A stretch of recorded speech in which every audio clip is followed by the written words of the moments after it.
Hi, I'm Greg Schaffer, and welcome to the Virtual CISO Moment. Today's guest is Jonathan Weaver. He is a seasoned cybersecurity and compliance leader with a passion for turning risk into resilience and security into trust. Based in Middle Tennessee, Jonathan brings deep expertise across governance, risk, and compliance, supported by certifications including CISA, CISM, CEH, and CDPSE. I don't even know what that stands for. I'll have to ask him in a moment. He's a partner at ProInsight, where he works with executive teams and boards to strengthen security programs, navigate regulatory requirements, and build practical, value-driven GRC strategies. He serves as president of the Middle Tennessee ISSA chapter, helping grow and support the cyber community through locally and beyond, including InfoSec National Conference coming up this September. Outside the corporate world, he's also the founder and CEO of Reindeer for Hope. We'll talk about that as well. Jonathan, welcome to the show. Thank you for having me. So that's a lot of stuff there. It's CDPSE. What is CDPSE? That's one acronym I didn't get. That's the Certified Data Privacy Solutions Engineer through Oh, certifications. I should have known that. I should have gotten the DP as data privacy. Shame on me. Shame on me. So as we start every time, I already know a lot of your story, but I'm sure most in the audience don't. So I'd love to hear your story. Part of what I don't know is why and how you got involved in information security and cybersecurity, and just take us all the way up today to where you're at. Yeah, so I graduated University of Tennessee in 2010, and Go Vols.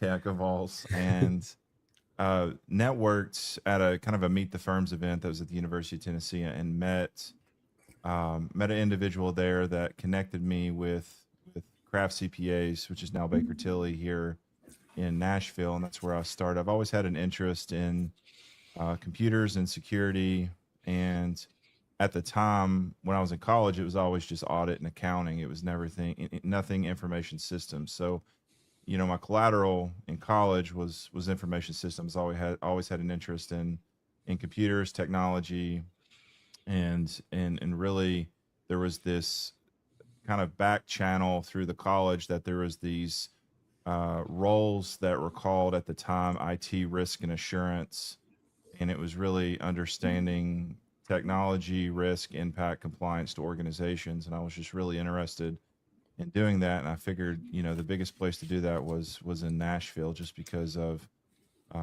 the firms, the access, the learning, everything. So came up here in 2012, started there, and moved. Did that for about 4 years, and then moved into working for Foremost Consulting, and after that, for about 3.5 years, moved into starting what is now ProInsight. So been kind of it's been kind of a roller coaster ride, because I think it's I've learned a lot through all those experiences that eventually enabled me to start my own firm, which I've been at for just over 6 years now. So it's been a really great space to get into. But the biggest thing is just the interest that I had in the previous, just knowing about it through college, and then getting into it, and just really marinating myself into all that it is and all that it's become over the last 14 years. So you had, well, first of all, I did not know that you were a graduate from the University of Tennessee. I don't know if you know, but I actually worked at the University of Tennessee, Knoxville. I actually worked for the hospital Okay. across the river there. And my office was at the Henley building, Henley Street building, the old Hess department store downtown. You may or may not know where that is. But it was that job that brought me down to Tennessee. And so that was before I came to Middle Tennessee, and before you were a student there, just a couple of years. It was like 95 to 98. So, you were probably a little younger back then. But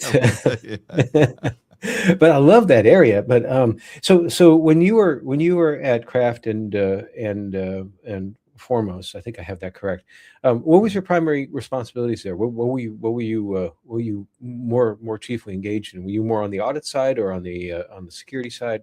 What did that look like? Yes. So I started. So when I started with Craft initially, it was all on the kind of the risk compliant, risk advisory side. So it was Hmm. working largely with FFIEC regulatory, and then we got into SOC 2 attestation, and then eventually into penetration testing. So helping helping take over that piece and kind of help run that function within the organization. And I think I think that's when we first met, We met because at I think First Bank First Bank, in yes, yes. because we were looking for a for pen testing, and I think that was when you were with Foremost, I think. Well, And, I was with or was you with Kraft Kraft? You and were with Kraft yeah, at the time. yep, Okay. yep. We were doing the FFIC regulatory. That's when the your First Bank operations. I think it was in. Is it Lewisburg? Is that the Southwest? No, it's in Lexington, Lexington, Lexington, Tennessee. Lexington. Yeah. I always call it Lewisburg for some reason. I think it's yeah, Lexington. Yeah, it's south of Jackson, right? So that's where everything was. Southeast, yeah, and Yeah. for those who don't know, I mean, Lexington is like, I mean, it is a very small southern town. It's right near one of the cool state parks in the region, not just Trace, and there's really nothing there for the most part except for First Bank, and people are like, well, why was First Bank's headquarters there? It's because the owner at the time, he's since passed, but he came from Parsons, Tennessee, which was not too far away from there. So Jim Ayers, yeah, he was owner for quite some time. Then First Bank went public, and then I think he passed away about a year or two ago, unfortunately. But one of the things Jim taught me was he taught me through just example about entrepreneurship and giving back, and we'll get to that in just a few minutes. But what made you decide to take that leap to become a security solution provider,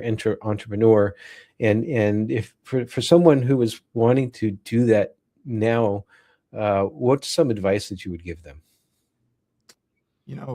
For me, I was first generation college for my family, so it was, to me, I always felt like success for my family history was on my shoulders to kind of excel and grow and what that meant to me and how that made me feel. And so I've always had a passion for wanting to start a business.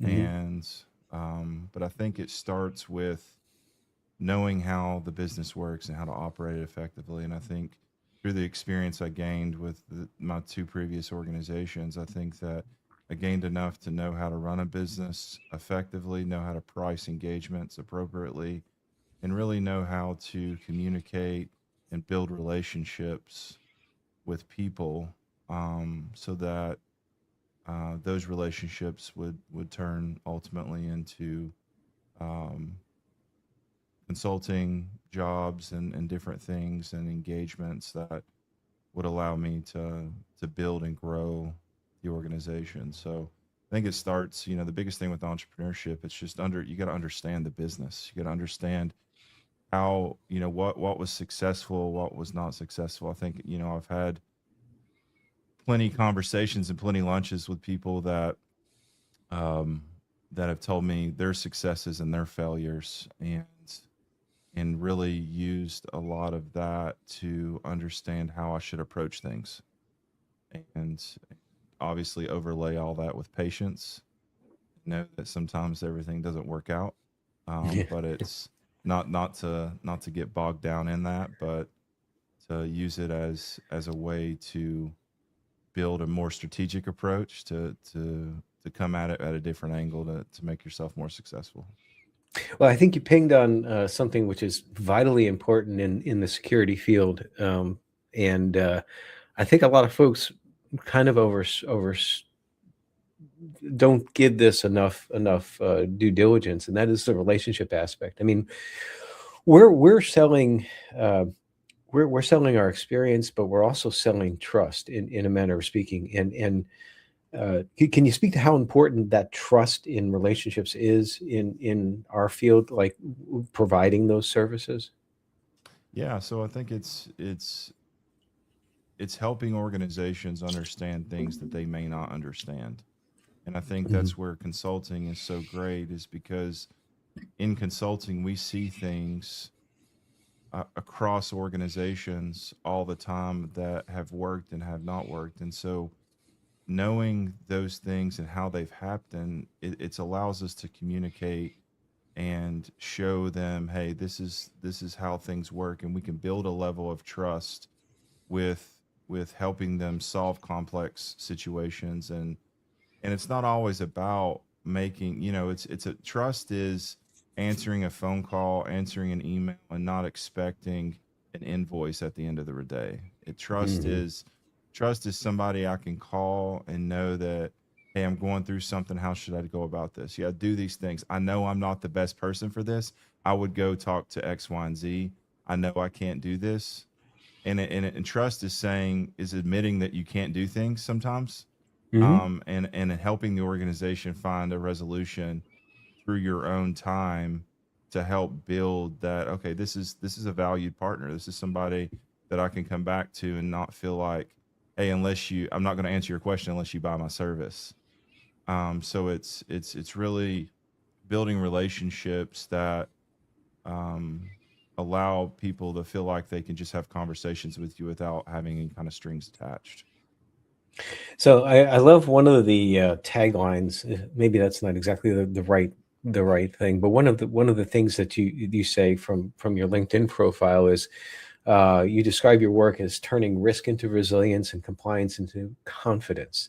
So first of all, I'm glad that you didn't say, like you said, turning risk into compliance, because that would be not what we're trying to do, kind of mixing the things there. But I love those statements, risk into resilience and compliance into confidence. But realistically, what does that look like in practice when you're working with an organization? Well, I think when you think about risk into resilience, it's really anticipating, right? We're anticipating threats, we're adapting quickly, we're recovering effectively, we're looking, can we recover from an incident? It's about, really, it's not, we can't eliminate all risk, right? That's impossible. I mean, Right. we can't do that.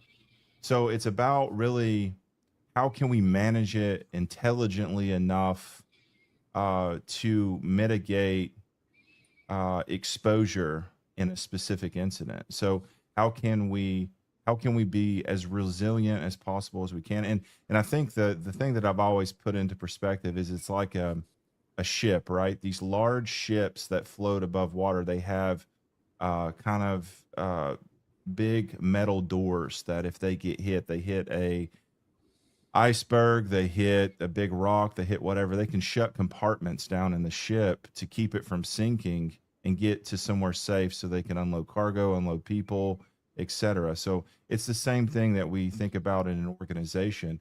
It's not that, if the adversary gets on our network, on our environment, on our application, do we have we addressed enough risk to allow them to only go so far? Have we reduced our overall exposure? Okay, they can get to this point, but then the door comes down and the water doesn't go any further. And so it stops them where they need to go, so that we can float, we can get to an area of safety, of recovery, so that it allows us to navigate appropriately, um, with our operations and serving our customers and et cetera. So I think that that's a very good example, good visual, the boat, the compartments, and Mhm. closing off. Um, I know that talking with businesses, it's often difficult to get them to understand what we mean when we're talking about risk versus compliance. And I don't know about you, but a lot of times when I'm talking with prospects out there, a lot of them they understand compliance. They understand that there's this framework or this thing that they have to do in order to maintain business. That's a pretty straightforward thing. But when you're talking about risk, that's a little bit more nuanced conversation. The talking about the sections of the boat and mitigating risk, and that's one way to do it. But when What's the really the secret sauce? What's really, I guess, let me flip that question around. What's one of the things that how there are misconceptions about risk when it comes to information security, and then how do you navigate through that? So I think it's, what I've done in a lot of organizations I worked with is it's communication. It's getting the right people in the room to talk about risk and understand how this X risk is impactful to the organization. Because I think a lot of the times when you don't have the right people in the rooms to have those conversations, there can be some misunderstandings, there can be some misinterpretations, there can just be overall confusion when it comes to understanding what needs to be done and how this might be impactful to the organization. So I think if anything, and that's because at the end of the day, we don't want organizations to be functionally siloed, right? We don't want this fragmentation that basically isolates departments from departments, where security doesn't know how to work with finance, finance doesn't know how to work with security, and all these different things, so that it allows cross functional type of collaboration, so people know that they can trust security and that they can work with technology and that they can be a part of having these conversations to truly understand how risk impacts their department, and provide opportunities. Because when these groups come out, because IT and security may not know everything that relates to financial risk, and that's when it's important to have these trust relationships. Because when you open the doors for these groups that you may not understand 100% of what they do, they open up and have conversations with you about what they do. It helps Yeah. you see risk differently because you learn more about what they do. So it's one of those things that's very important that I think organizations need to have, is the cross communication, so that things don't Yeah, get that's siloed. that's so powerful. You can't have siloing when it comes to trying to evaluate risk, and you have to break down barriers, particularly when sometimes it's like, whether you're a consultant or you're in house. A lot of times people see security as the department of no, and you can't do that. Yeah, yeah, But the regulatory, though, compliance is still a necessary aspect, and compliance can bring organizations to build and grow their security programs. Sometimes it can be the seed, and I know you've worked across many um, regulatory frameworks out there. I want to go back to financial services, just because, again, that's where you and I first met, and also it's sort of like near and dear to me. Still like doing work with credit unions and banks through our organization. Um, I would like your opinion on the FF. Well, first of all, let me ask: are you still working with financial services? Uh, I work. Yeah, I mean, I still do a little work with, not from the FFIEC regulatory audit side, but I've done some penetration testing and some um, consulting work directly with some credit unions. okay, so Yeah, and you're you're aware that the FFIEC retired the cybersecurity assessment tool not too long ago, correct? right, And they have been recommending. Um, I think the default framework that they've gone to, that they're recommending now, is NIST cybersecurity framework, for a framework for a bank or credit union to follow. I'm just curious what your thoughts are about that, because the CAT was a lot more involved with regards to maturity levels on that, and it was more, they talk about inherent risk and then residual risk, and more tailored towards FIs, whereas the cybersecurity framework is more, it's more general.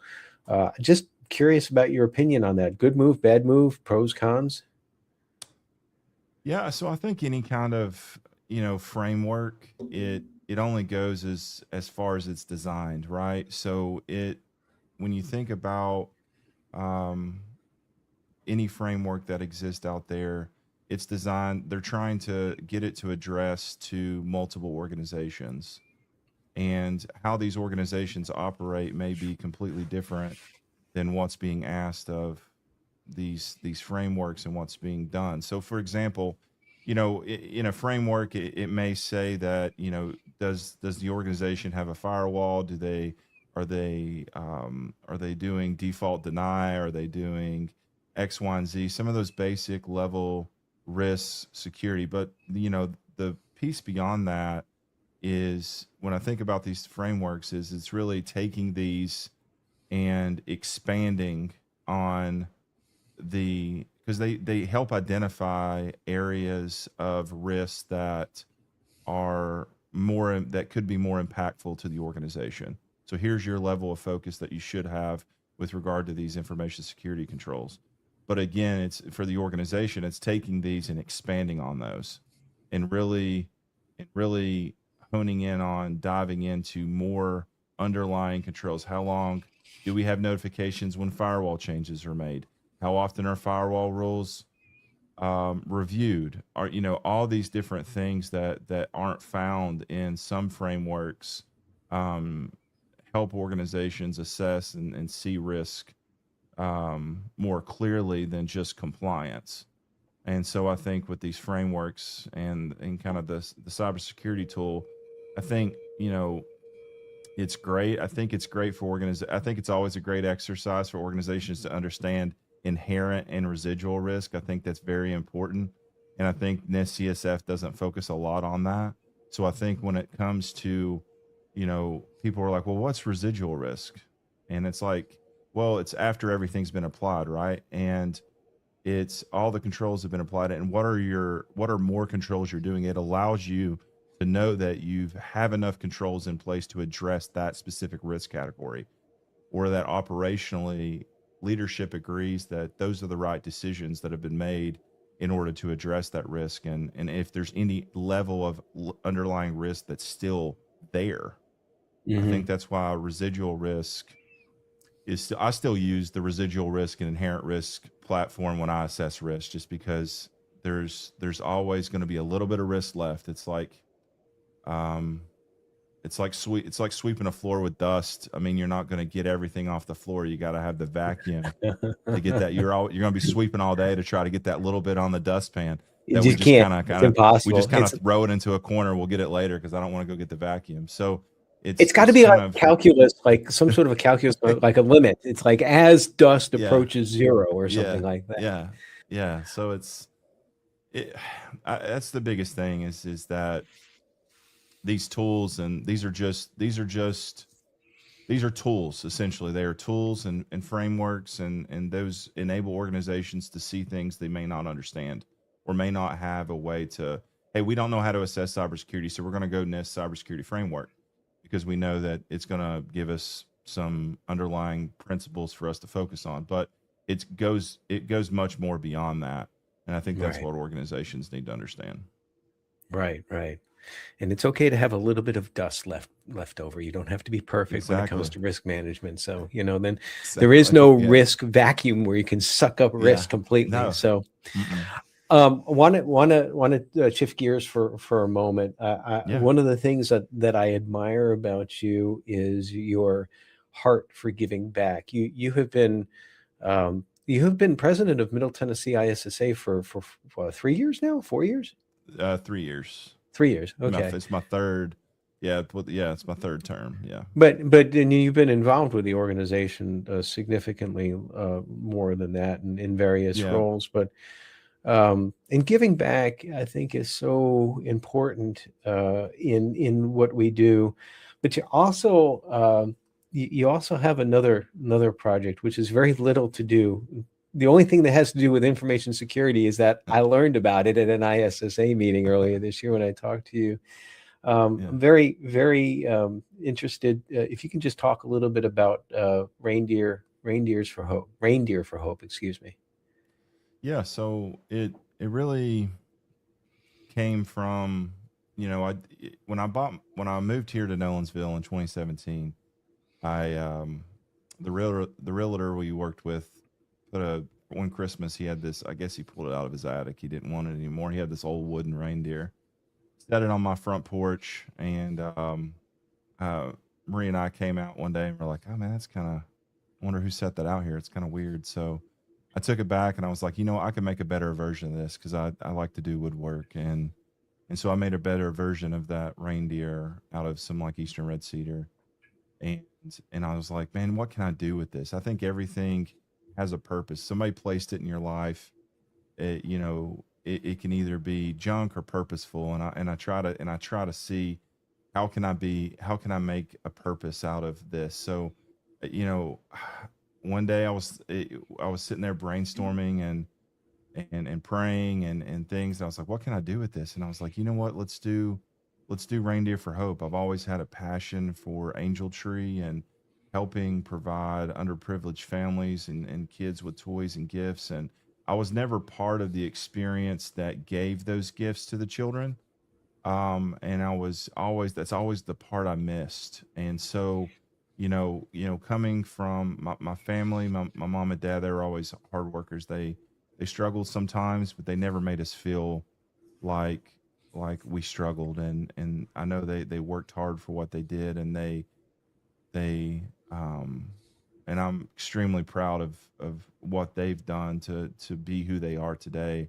And that's what really gave me a lot of my foundation for who I am today and what I wanted to be with this organization. So Reindeer for Hope helps us provide. We try to meet those families who are in poverty, who need kids through the schools, kids through all over Middle Tennessee that need help. We provide clothing, toys, and shoes to those children and families so that we can help them, be a small part of what they need help with. And I know that it's much more than just the gifts for Christmas, but we just want to be one small part in what we can do for people, because we know that we are far blessed, um, where we live and how our lives, um, and so it's good to be a servant, to be impactful to others' lives who struggle. That's So that's awesome. one, yeah. So that's one I, of I the I love motivations. I love that story. And you have an event coming up in the fall, right? Correct. Yeah. So we're trying to do here in Nolensville. We're doing a 5K and a 1K, and we're raising money to help provide gifts to children. So I mean, our goal this year, I did 72 kids last year through the Uh-huh. organization. Trying to do it, over 100 this year. So we're trying to get sponsors and people to sign up for the 5K. Used Chat GPT, created a pretty cool medal. Got it designed in China, and it's coming to the U.S. So we're gonna after all the tariff fees, I think we should have something pretty cool. So I'm And pretty that, excited. is that a medal that everybody gets for participating, or Yeah. oh, So good. anyone who participates in a 5K or 1K, they get this really cool reindeer medal. And so on the website, I did a 3D video of it, so you can check it out on the website and you can see it. And it's pretty neat, what you can do Well, with well that technology to create these things. that's excellent because I was a little concerned that the only way that I could possibly get the medal is if like I wanted a vision or something, and I'm like, that's not going to happen. So it's just like it's a comfort to know because I'm going to come out there. I'm gonna run or walk Yeah, fast or crawl yeah. or do something. I don't know what I'm going to do, but I'm going to do something like Well, that. So you win a division, you get a. I have pins made that go on the that go on your lanyard, that if you were first or second or third for your division.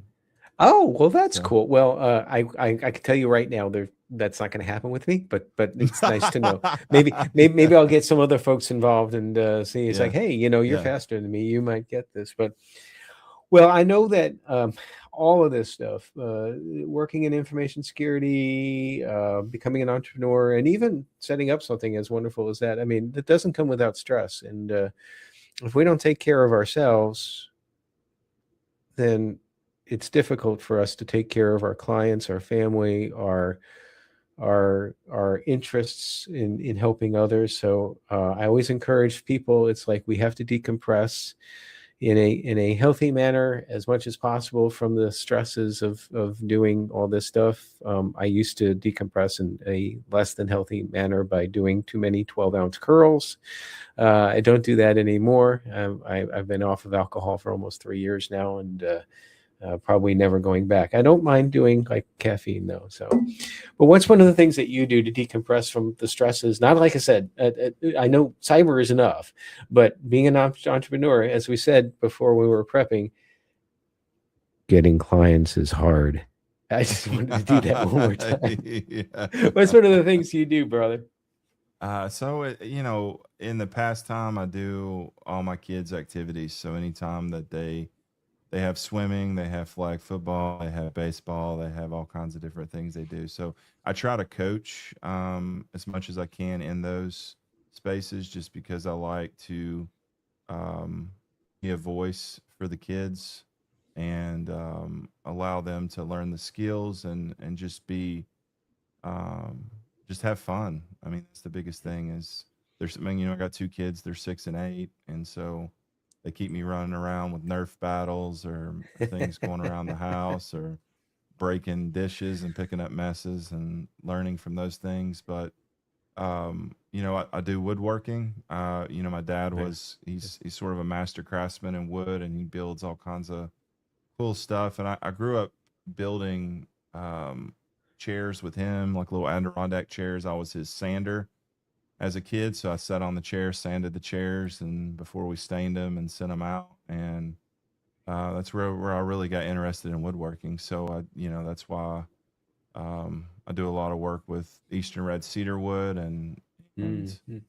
and You make reindeers from build it too, right? Yeah. make reindeers and tables and chairs and different things. So that's kind of the things I do to get myself outside, get my body moving, and just really have um, get away from everything a little bit. So Awesome. Awesome. Well, yeah. outside of besides the continuing work for Reindeer for Hope and the 501k coming up, what other things you got planned coming up in the future?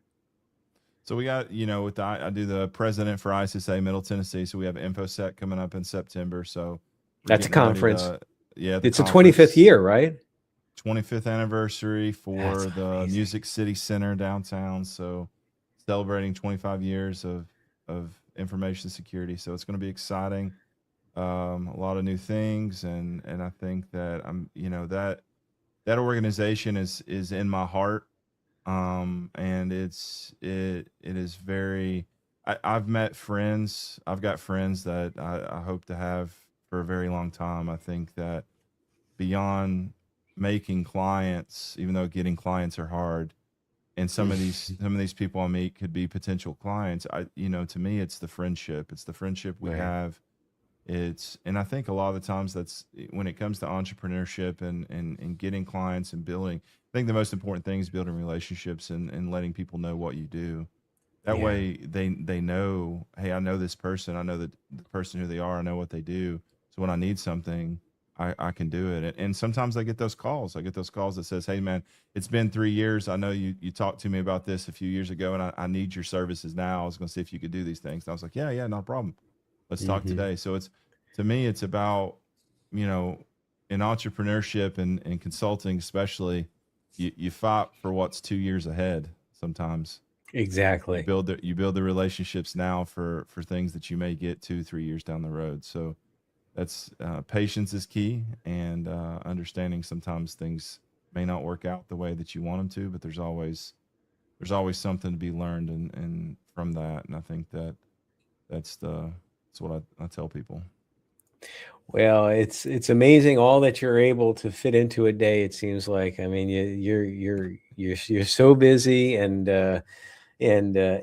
particularly on that note, really appreciate you spending the time to sit down and chat with us for a little bit. Always love chatting with you. Always learn something from you. And again, like I said, really, really thankful that you're out there not only helping to lead in the InfoSec world, but to lead in the human field. So, Jonathan, thank you so much for joining us today. Yeah, thank you. And everybody, stay secure.